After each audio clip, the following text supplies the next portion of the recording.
pour laisser derrière nous, après nos 40 ans de vinification, des terres et un message encore plus beau qu'on nous a laissé. Une famille qui a acheté peu, mais toujours des très très belles terres.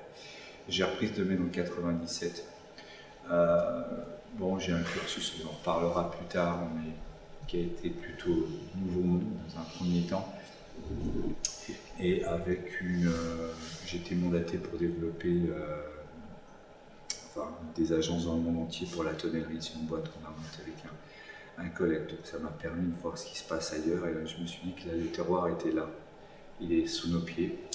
Donc j'ai pris des positions fortes en m'inspirant du lait que mon père m'a laissé. C'est-à-dire arrêt des désherbants. Aujourd'hui, ça fait 40 ans qu'il n'y a aucun désherbant dans les sols.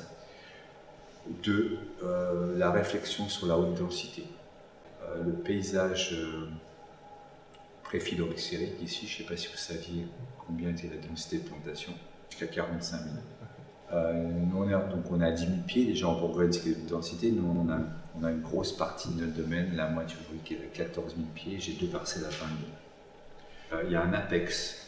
Si on lui coupe la tête et qu'on a encore de l'énergie, donc de l'azote disponible en dessous, la vigne, elle va pousser. Si on lui coupe la tête, elle pousse sur les côtés. Elle produit des entrecœurs.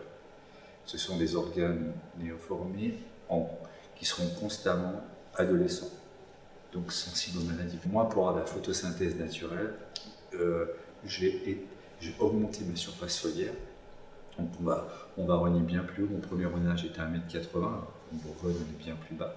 Donc, on va laisser pousser l'apex et on va éviter la sortie des entrecœurs, ou on va la limiter. Ensuite, on se permet de les enlever, on les écharpe un par un à la main. Donc, on va éliminer le siège possible du pathogène, Mildiouodium pour les principaux. Donc, au lieu de traiter comme un dingue, il faut savoir qu'à une époque, les vignerons ne réfléchissent pas tous de cette façon-là, mais il faudrait se dire, voilà, est-ce qu'on a tout?